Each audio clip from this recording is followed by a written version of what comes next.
New details now following the New Year's Day terror attack in New Orleans. This is your host, Ryan J. here on CCE2. The truck attack that killed 10 and injured 30 others, including 2 police officers, when it rammed into a crowd in New Orleans near Trump Tower and the French Quarter for a New Year's Day celebration. It was packed with explosives and other IED explosive devices, along with guns, armor, and ammunition inside the vehicle.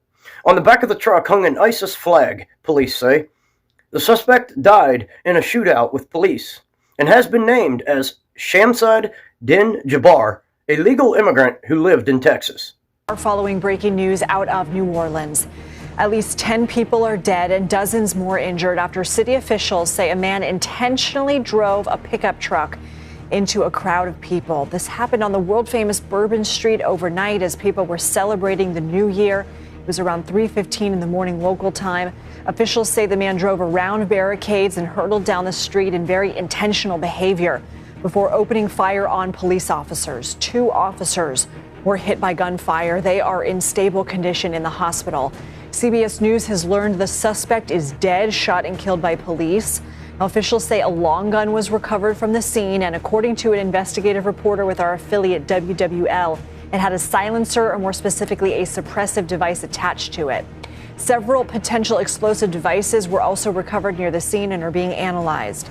The FBI is investigating this as a terrorist attack, and 2 sources familiar with the investigation tell CBS News the deceased suspect was wearing body armor. The suspect, identified as Shamsud Din Jabbar, a U.S. citizen from Texas. Investigators have found weapons and explosives, and they don't believe that he acted alone. Yeah, we're joined now by ABC's Aaron Katersky. Aaron, you've been on top of this story all day long. It's kind of disturbing. This is not a lone wolf case as far as the FBI is concerned. Why do they think that they're dealing with more people? And it's so unusual. Ordinarily, the FBI is quick to point out, if they can, that it's a lone wolf attack. But here, they're saying there may be a range of other suspects involved, and the deceased suspect who drove the truck was not solely responsible. Why do they believe that?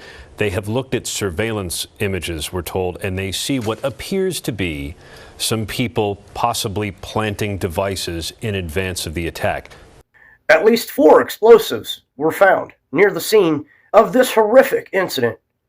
Video footage showing 4 individuals placing these bombs is being reviewed and investigated by the FBI, and it's being investigated as a terrorist attack. The FBI warns the public to stay vigilant, as at least 4 suspects remain at large on the run. That wasn't the only attack.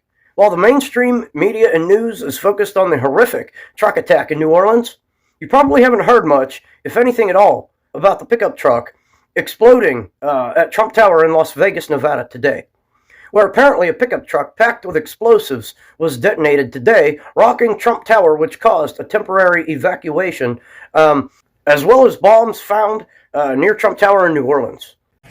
Let's talk about Las Vegas, because this has been a sort of interesting development. You know, the images of the Cybertruck parked outside the Las Vegas Trump property went viral. You know, sort of, I think people thought it was an accident and then no one was hurt. And so there was a sort of bizarre symbolism in that it was a Cybertruck, it was out Trump. As it's developed, it seems that this is being taken far more seriously. What have we learned about what authorities know and how they're investigating this?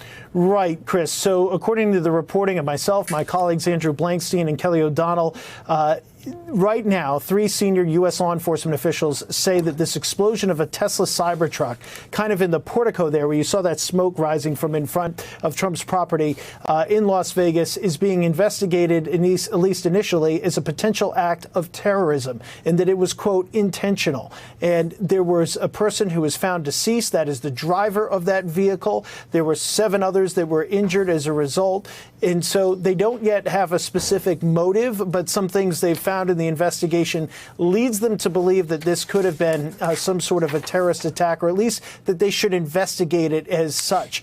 Interestingly, Chris, I know everybody's going to immediately say, okay, we have something that happens in New Orleans, we have something that happens in Las Vegas. The car that was used in Las Vegas, the Cybertruck, was actually rented from the same type of company. It's kind of like an Airbnb for cars as the car that was rented and used in New Orleans. So the driver of the vehicle, who's now deceased at the Trump International there in Las Vegas, used the same car company. U.S. Senator John Kennedy of Louisiana calls for complete transparency with the American people on these attacks. Here's what I want to ask from the federal government. Catch these people. Catch these people. And then tell the American people the truth. Now, I don't want you to tell us yet anything that's going to interfere with your investigation. And there are things that I've been told that I think are true that I'm not sharing with you today because it could interfere with their investigation. But after we get to the bottom of this, they need to tell the American people the truth, and the people of New Orleans the truth, and the people of America the truth.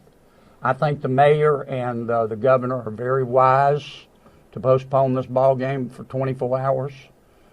There's just too much stuff we don't know, and it's just not worth it. But I guess my final point is, I will promise you this.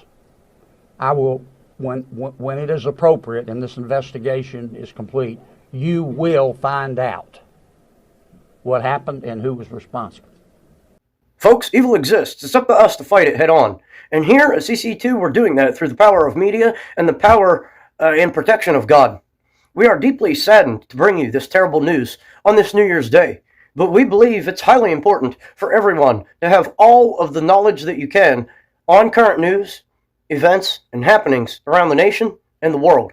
You deserve the truth. Real news. Thanks for watching. This is Ryan J. here with CCE2. Don't forget to subscribe, comment, like, and share for more real news and quality entertainment daily. God bless you all, and may God bless America.